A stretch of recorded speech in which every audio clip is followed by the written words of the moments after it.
Share market में invest करने के दो तरीके हैं। या तो आप डायरेक्ट स्टॉक्स खरीद लें या इक्विटी म्यूचुअल फंड्स के माध्यम से भारतीय शेयर बाजार में इन्वेस्ट करें। डायरेक्ट स्टॉक्स में इन्वेस्टमेंट्स के लिए इन्वेस्टर्स को किसी भी कंपनी में कम से कम एक स्टॉक खरीदना ही पड़ता है। और आज इन्वेस्टमेंट प्लेटफॉर्म्स ने निवेशकों को ये ऑप्शन दिया है कि वो डायरेक्ट स्टॉक्स में भी सिस्टमैटिक इन्वेस्टमेंट प्लान कर सकें। डायरेक्ट स्टॉक्स में एसआईपी यानी पहले से डिसाइड किए गए डे पर पहले से डिसाइड किए गए अमाउंट के शेयर्स खरीद। जी हाँ, इन्वेस्टर्स अब म्यूचुअल फंड्स की तरह वीकली मंथली एसआईपी के ऑप्शंस को चूज कर डायरेक्ट स्टॉक्स भी खरीद सकते हैं। लेकिन यहाँ पर इन्वेस्टर्स में कंफ्यूजन ये रह जाता है कि स्टॉक एसआईपी बेहतर है या बेहतर है म्यूचुअल फंड में एसआईपी।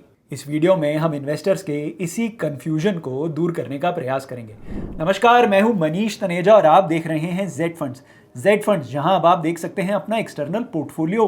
जी हां, कहीं से भी कभी भी की हो आपने म्यूचुअल फंड इन्वेस्टमेंट्स, उन सारी इन्वेस्टमेंट्स को अब आप देख सकते हैं एक ही ऐप पे। कौन सी ऐप पे? जेड फंड्स ऐप पे।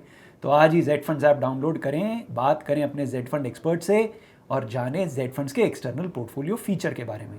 जेड फंड्स, जहां है आपकी इन्वेस्टमेंट सही और आसान। आप जानते हैं म्यूचुअल फंड्स में इन्वेस्टमेंट करने के दो ऑप्शंस होते हैं। पहला है एसआईपी सिस्टमैटिक इन्वेस्टमेंट प्लान और दूसरा है लमसम। एसआईपी के माध्यम से इन्वेस्टर्स एक फिक्स टाइम पीरियड पर एक फिक्स्ड अमाउंट किसी भी म्यूचुअल फंड स्कीम में इन्वेस्ट करते हैं।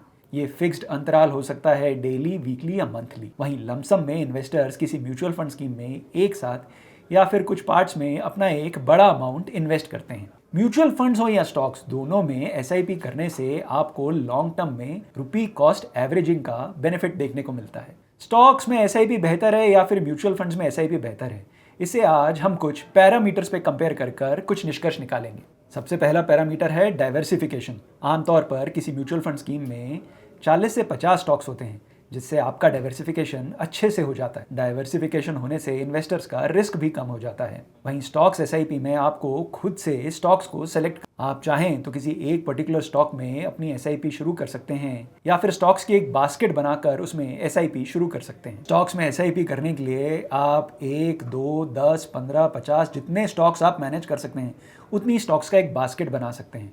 जितने ज़्यादा स्टॉक्स ऐड करेंगे उतना इन्वेस्टर्स का समय लगेगा उन स्टॉक्स को रिव्यू करने में।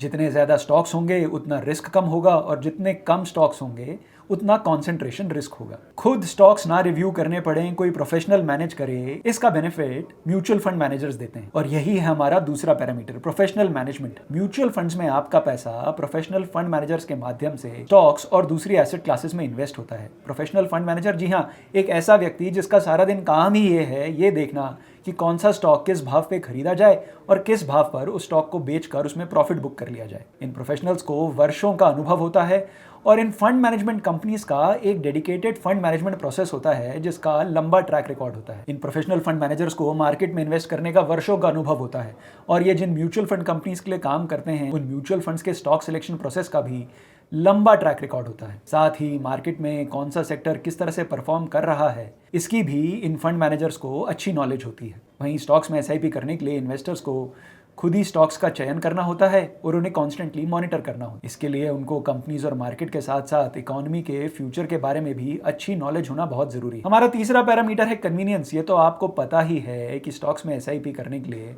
आपको रिसर्च करने की जरूरत होगी और साथ में खोलना होगा एक डीमैट अकाउंट। और रिसर्च मांगता है समय और साथ में खोलना होगा आपको डीमैट अकाउंट। अगर आपके पास इतना समय नहीं है कि आप हर समय स्टॉक्स को मॉनिटर कर सकें, उनको रिसर्च कर सकें, एंटर एग्जिट की कॉल्स डिसाइड कर सकें, तो म्यूचुअल फंड्स में SIP is more convenient than doing an SIP in stocks. चौथा पैरामीटर है एक्सपेंस। जी हाँ, म्यूचुअल फंड्स में क्योंकि एक रेगुलर एक्सपेंस चार्ज होता है, आपको डायरेक्ट स्टॉक पिकिंग के मुकाबले ज़्यादा खर्चा करना पड़ता है। एक प्रोफेशनल आपके फंड्स मैनेज कर रहा है तो वो फीस लेगा ही, जबकि स्टॉक्स में एसआईपी में आपको जो भी आपकी ब्रोकरेज है वो एक वन टाइम एक्सपेंस पे करना होता है। एक और पैरामीटर जिस पर ध्यान देना जरूरी है, कंट्रोल। म्यूचुअल फंड्स में इन्वेस्टर्स का अपना पैसा कहाँ इन्वेस्ट हो रहा है via monthly, daily, weekly SIP, इस पर उनका कोई कंट्रोल नहीं है। उनका पूरा कंट्रोल है कि पैसा कौन से स्टॉक्स में जा रहा है। तो जहाँ एक तरफ फंड मैनेजर्स की कन्वीनियंस है, वहीं इन्वेस्टर्स स्टॉक सिलेक्शन पर अपना कंट्रोल छोड़ देते हैं जब वो म्यूचुअल फंड्स में एसआईपी करते हैं। हमारा छठा पैरामीटर है पोटेंशियल फॉर हायर रिटर्न्स।